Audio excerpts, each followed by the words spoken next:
नमस्कार विद्यार्थी मित्रांनो, मी विनोद नाईक. आपण पाहत आहोत इयत्ता 9वीचा विज्ञान, त्याच्यामध्ये 18वा लेसन, ज्याचं नाव आहे अवकाश निरीक्षण दुर्बीण. विद्यार्थी मित्रांनो, याच्यापूर्वी 3 सेशन झालेले आहेत. आता पहिल्या सेशन पासून जर आपण रिकॅप घेण्याचा प्रयत्न केला तर त्याच्यामध्ये बऱ्याच वर्षापूर्वी, म्हणजे ज्या वेळेला मानव प्रजाती या पृथ्वीवर आली तेव्हापासून मानवाला या अवकाशासंबंधी खूप कुतूहल आहे. म्हणजे वेगवेगळ्या प्रकारचे ऋतू कसे होतात, त्याचा उपयोग आपण शेतीसाठी कशा प्रकारे करतो, म्हणजेच ज्या प्रकारे मानवामध्ये डेव्हलपमेंट होत गेली तेव्हापासून, म्हणजेच मानव हा एकमेव प्राणी या पृथ्वी तलावर असा आहे ज्याचा ब्रेन वेल डेव्हलप आहे आणि त्याच्यामुळे पृथ्वीवर अशा प्रकारचे जे पृथ्वीच्या वरून आपल्याला आकाशामध्ये बघताना वेगवेगळ्या प्रकारचे तारे किंवा उपग्रह दिसतात आणि त्याचा स्टडी कसा करावा याच्यासाठी मानवाने खूप मोठी प्रगती केलेली आहे. 1608 नंतर गॅलिलिओने 1609 मध्ये जी दुर्बीण तयार केली ती 2 भिंग वापरून तयार केली होती. त्याच्यानंतर विविध प्रकारच्या दुर्बिणींचा शोध लागला आणि त्याच्याद्वारे आपण ज्या त्रुटी होत्या अगोदर त्या सोडवण्याचा प्रयत्न केला. अशा प्रकारे अवकाशामध्ये आपल्याला कोणकोणत्या गोष्टी मिळतात त्याच्याविषयी डिटेल स्टडी आपण या सेशन मध्ये करणार आहोत. चला तर मग पाहूया अवकाश निरीक्षण दुर्बिणी याच्यामधील सेशन 4. आता पाहूया आपण रेडिओ दुर्बीण म्हणजेच रेडिओ टेलिस्कोप. अनेक खगोलीय वस्तूंपासून दृश्य प्रकाशाशिवाय रेडिओ लहरी सुद्धा निघतात. म्हणजे ज्या खगोलीय वस्तू आहेत, बऱ्याचशा खगोलीय वस्तू, म्हणजे वास्ट, हे युनिव्हर्स खूप वास्ट आहे. सायंटिस्ट लोकांचं असं, म्हणजे खगोलशास्त्रज्ञांचं असं म्हणणं आहे की याच्यामध्ये बऱ्याच प्रकारच्या गॅलेक्सीज असाव्यात. म्हणजे आपण ज्या आकाशगंगेमध्ये राहतो ती म्हणजेच कोणती आकाशगंगा आहे तर मिल्की वे, किंवा तिला आपण म्हणतो की मंदाकिनीमध्ये आपण राहतोय, आपली पृथ्वी तिथे आहे. आता बरेचसे जे खगोलीय वस्तू आहेत त्यांच्यामध्ये प्रकाशाशिवाय रेडिओ लहरी सुद्धा निघत असतात. आता या लहरी आपण साध्या डोळ्यांनी पाहू शकत नाही, कारण आपल्याला माहित आहे आपली जी रेंज आहे ती 400 नॅनोमीटर ते 800 नॅनोमीटर मध्ये आहे. रेडिओ लहरी ज्या आहेत त्या खूप त्यांचं म्हणजे तरंग लांबी खूप जास्त असते. म्हणून या लहरी ग्रहण करण्यासाठी विशिष्ट दुर्बिणींचा वापर केला जातो. त्यांना रेडिओ दुर्बीण किंवा रेडिओ टेलिस्कोप असं म्हटलं जातं. रेडिओ दुर्बीण एका विशिष्ट आकाराच्या पॅराबोलॉइड आकार डिश पासून अथवा अशा अनेक डिशच्या संचापासून बनलेले असतात. बघा, आपल्या घरी जसं आपण टीव्ही बघण्यासाठी डिश वापरतो तशा प्रकारच्या डिश पासून, पॅराबोलॉइड आकाराच्या डिश पासून बनलेले असतात. दृश्य प्रकाश दुर्बिणी प्रमाणे या डिशच्या वक्र पृष्ठभागावरून रेडिओ लहरी परावर्तित होतात आणि त्या डिशच्या नाभी केंद्रापाशी एकत्र येतात. आपल्याला माहिती आहे दूरवरून आलेला, जसा आंतरवक्र आरशाचा आपण वापर करतो की दूरवरून आलेल्या ज्या प्रकाश लहरी आहेत त्या एकदा रिफ्लेक्ट झाल्या की नाभीमधून बाहेर पडतात. तशा प्रकारच्या डिशच्या माध्यमातून या नाभी केंद्रापाशी एकत्र केल्या जातात. तेथे या लहरी ग्रहण करू शकणारे एक यंत्र म्हणजे रिसिव्हर बसवलेला असतो. यंत्राने ग्रहण केलेली माहिती संगणकाला दिली जाते आणि संगणक या माहितीचे विश्लेषण करून या रेडिओ लहरींच्या स्रोताच्या स्वरूपाचे चित्र तयार करतो. आपल्या घरावरील डिश अँटेना या प्रकारचे असतात. मी तुम्हाला सांगितलं की आपण D2H च्या मार्फत किंवा व्हिडिओकॉन किंवा इतर कंपन्या ज्या आहेत त्यांच्या मार्फत आपण जे डिश लावतो त्या डिशवरून अशा प्रकारच्या रेडिओ लहरी नाभीपाशी येतात आणि नाभीपाशी त्यांचा एक रिसिव्हर ठेवलेला असतो आणि रिसिव्हर मार्फत आपल्या घरामध्ये ती केबल दिसत असते. त्याचप्रमाणे ह्या रेडिओ दुर्बीण म्हणजे रेडिओ टेलिस्कोपचं काम चालत असतं. आता इथे पहा, पुण्याजवळ नारायणगाव इथे जियांट मीटरवेव्ह रेडिओ टेलिस्कोप म्हणजे GMRT या नावाची महाकाय रेडिओ दुर्बीण उभारण्यात आलेली आहे. स्ट्रक्चर आपल्याला दिसतंय बघा. मीटर मध्ये तरंग लांबी असणाऱ्या रेडिओ तरंगाचा अभ्यास करण्यासाठी ही दुर्बीण उभारण्यात आलेली आहे. म्हणजे मीटर मध्ये ज्याची वेव्हलेंथ आहे त्यांचा अभ्यास इथे नारायणगाव इथे केला जातो.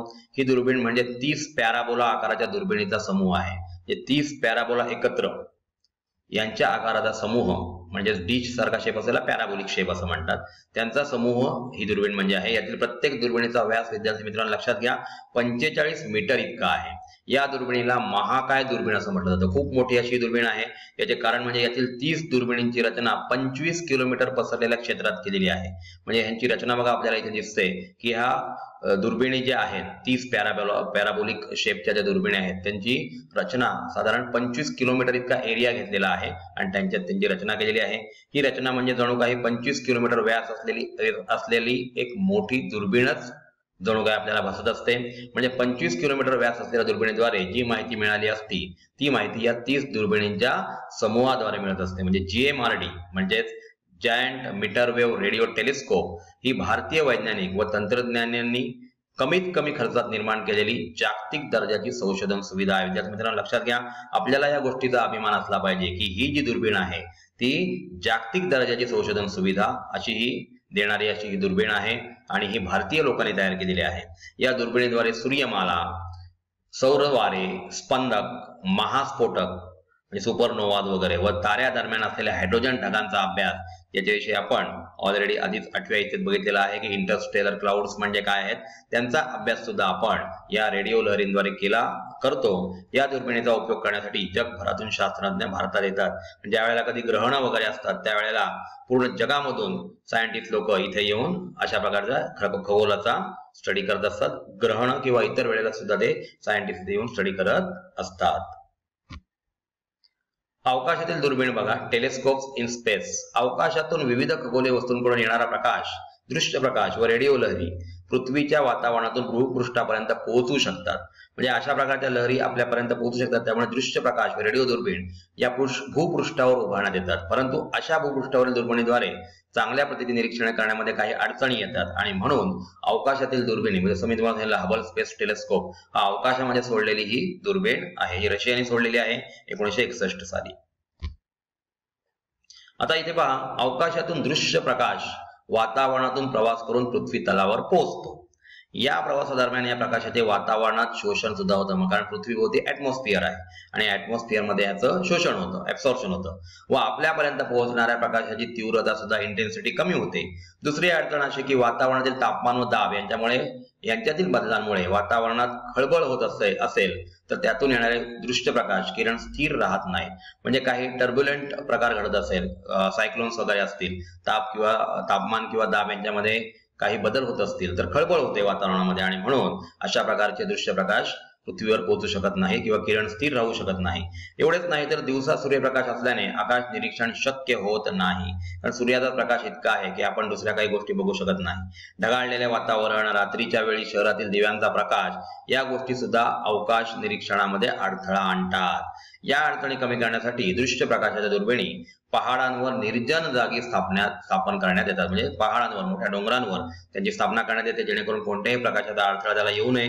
परंतु ह्या सर्व अडचणी पूर्णपणे टाळायच्या असतील तर अशी दृश्य प्रकाश दुर्बीण अवकाशातच बसायला हवी. म्हणजे पहाडापेक्षा पण अजून अवकाशात बसवली तर अजून चांगल्या प्रकारे निरीक्षण आपण करू शकतो. अवकाशात या साऱ्या अडचणी नसल्याने प्रकाश किरणांच्या स्रोताची मिळणारी प्रतिमा ही अतिशय सुस्पष्ट आणि स्थिर असते आणि म्हणून आपण त्याचा चांगला अभ्यास करू शकतो. ही कल्पना शास्त्रज्ञांनी प्रत्यक्षात उतरवली. आता इथे पहा, 1990 साली अमेरिकेची जी नासा ही संस्था आहे त्याने हबल, मी तुम्हाला सांगितलं आहे हबल स्पेस टेलिस्कोप विषयी, या दृश्य प्रकाश दुर्बिणीचे अवकाशात प्रक्षेपण केले. ही दुर्बीण 94 इंच व्यासाची असून भूपृष्ठापासून 569 किलोमीटर अंतरावरून पृथ्वीभोवती प्रदक्षिणा घालत आहे. लक्षात घ्या, हिची दुर्बिणीचा व्यास किती आहे? 94 इंच आणि पृथ्वीपासून म्हणजे भूपृष्ठापासून 569 किलोमीटर अंतरावरती अवकाशात स्थिरावलेली आहे आणि ही प्रदक्षिणा घालत असते. अजून ही दुर्बीण कार्यक्षम असून या दुर्बिणीच्या सहाय्याने केलेल्या निरीक्षणामुळे अनेक महत्वाचे शोध सुद्धा लागलेले आहेत. आता पाहूया आपण क्ष किरण. विद्यार्थी मित्रांनो, हबल स्पेस टेलिस्कोप 1990 साली सोडलेले आहे, माफ करा 1960 साली बोललो होतो. क्ष किरण ग्रहण करून त्यांच्या स्रोतांचा अभ्यास करण्यासाठी 1999 साली अमेरिकेच्या नासा संस्थेने चंद्रा क्ष किरण दुर्बीण अवकाशात सोडली. लक्षात घ्या, एक्सरेज जे असतात ते ग्रहण करून त्या स्रोतांचा अभ्यास करायचा असेल तर 1999 साली अमेरिकेच्या नासात म्हणजे जे आपण हबल स्पेस टेलिस्कोप बघितले त्याचप्रमाणे अमेरिकेने ही चंद्रा क्ष किरण दुर्बीण अवकाशात सोडलेली आहे. क्ष किरण परावर्तित करू शकतील अशा विशिष्ट आरशांचा उपयोग या दुर्बिणीत केला गेलेला आहे. या चंद्रा दुर्बिणीने तारे व दीर्घिका जे असतात यांच्याविषयी खूप माहिती आपल्याला मिळवून दिलेली आहे. चंद्रा हे नाव प्रसिद्ध भारतीय वैज्ञानिक चंद्रशेखर सुब्रमण्यम यांच्या सन्मानार्थ दिलेले आहे. विद्यार्थी मित्रांनो लक्षात घ्या, चंद्रशेखर सुब्रमण्यम म्हणजे भारतीय वंशाचे वैज्ञानिक आहेत. त्यांच्या मुळे ह्या दुर्बिणीला चंद्रा हे नाव दिलेलं गेलेलं आहे. आणि विद्यार्थी मित्रांनो एक गोष्ट लक्षात घ्या, ही जी क्ष किरण ग्रहण करणारी दुर्बीण आहे ती अमेरिकेने नासा या संस्थेने सोडलेली आहे. म्हणजे हे आपल्याला प्राऊड फिलिंग आहे, आपल्याला हे अभिमानास्पद गोष्ट आहे. भारतीय अंतरिक्ष अनुसंधान केंद्र, ज्याला इस्रो म्हणजे Indian space research organisation ISRO Bengaluru इथे हे आहे।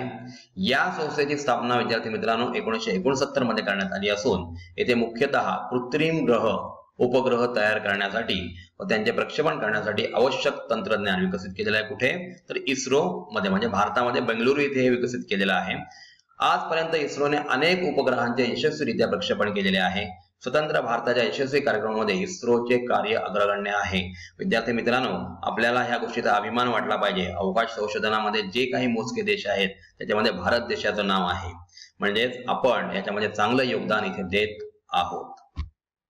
तर विद्यार्थी मित्रांनो, अशा प्रकारे आपण बघितलं की रेडिओ लहरी यांचा वापर करून कशा प्रकारे दुर्बिणींचा वापर करून आपण वेगळ्या प्रकारच्या इमेजेस पाहत असतो। त्याचप्रमाणे आपण हबल स्पेस टेलिस्कोप म्हणजे 569 किलोमीटर अंतरावर नासाने ही सोडलेली दुर्बीण आहे। त्याचप्रमाणे आपण इस्रो विषयी सुद्धा या सेशन मध्ये जाणून घेतलं, म्हणजे ही भारतीय अनुसंधान केंद्र जे आहे बेंगळुरू येथे त्याच्याविषयी आपण माहिती करून इथे घेतलेली आहे। धन्यवाद।